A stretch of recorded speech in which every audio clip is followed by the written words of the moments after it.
They told the story in hushed tones around the campfire at Lake Hemlock, an isolated patch of wilderness buried deep in the Appalachian Mountains. According to local legend, the forest had a guardian, or a prisoner. No one really knew, they only called it the Watcher. Jessie never believed in that kind of thing. She was the rational one of her group, mid-20s, always glued to her hiking GPS, practical and calm. So when her brother Nathan begged her to go on a 4-day trek through the Hemlock Forest with his friends, she reluctantly agreed. Just woods, she told herself. Trees and cold, nothing to be scared of. The first 2 days were uneventful, thick fog in the mornings, muddy trails, the smell of pine and decay. Her boots were soaked, but spirits were high. They joked, shared stories, and even reenacted the Watcher legend one night by the fire. Nathan wore a blanket over his head and crept around whispering, "I see you, even when you don't see me." It was stupid fun. Until day 3. That morning, everything changed.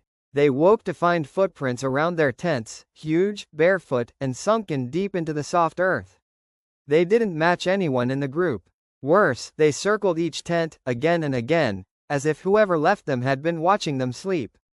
"Probably a bear," one of the guys joked. Jessie crouched and touched one of the prints. It was too human. Toes. A heel. No claw marks. She didn't say anything. That night, they heard it.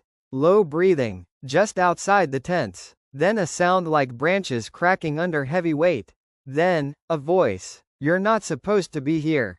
Everyone froze. No one moved. No one breathed. The voice didn't belong to any of them, and it came from just beyond the tree line. Nathan unzipped the tent and aimed his flashlight into the woods. Nothing. They didn't sleep that night. The next morning, Jessie's GPS stopped working. No signal, no power. The forest seemed darker somehow. The pines felt closer, almost leaning in on them. They hiked fast, hoping to find a trail marker or a ranger post. That's when Tyler, one of Nathan's friends, screamed. They found him standing over something hanging from a tree. A deer, skinned, gutted, hung upside down with no rope. It looked like it had been twisted into the branches by hand. Carved into the tree bark beneath it was a word, "watching." Jessie wanted to leave immediately, but Nathan insisted on pushing forward. "One more mile and we'll hit the ridge. There's a fire road up there." They never found the ridge. Instead, they found the cabin. It looked ancient, moss-covered, rotted, leaning. No glass in the windows, just holes. But what terrified Jessie most wasn't the building. It was the fact it wasn't on any map. Not even on the detailed Forest Service overlays she downloaded. Still, with night coming, they decided to shelter there. Jessie refused to go inside. She stayed near the edge of the clearing, facing the woods, keeping watch. That's when she saw it. A figure, tall, impossibly thin, and completely still, standing between the trees. Its face was covered in bark. Or maybe it was bark.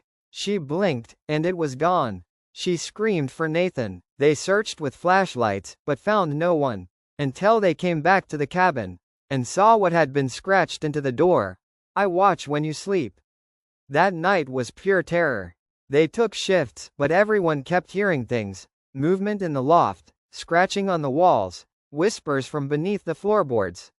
Around 3 a.m., Jessie noticed something. Nathan was missing. They tore through the woods shouting his name, but there was no sign of him. Then, near a dry creek bed, Jessie found his flashlight, and a pair of bare footprints in the mud, walking beside his boot prints. But Nathan's boot prints just stopped, as if he'd been lifted off the ground. By dawn, they were broken, silent, shells of the people who'd entered the forest.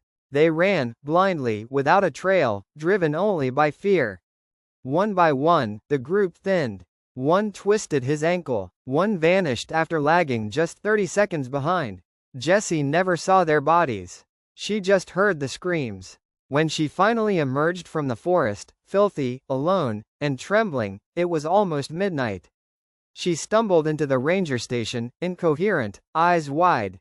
They found search parties, recovered phones, flashlights, but no people, no bodies, no cabin, not even footprints, just the woods, silent, waiting. Jessie doesn't hike anymore. She doesn't sleep much, either. She moved to the city, as far from forests as she could get. But every so often, just before dawn, she hears it again. 3 knocks on her apartment door. And a voice behind it that whispers, "You still don't see me, Jessie. But I see you."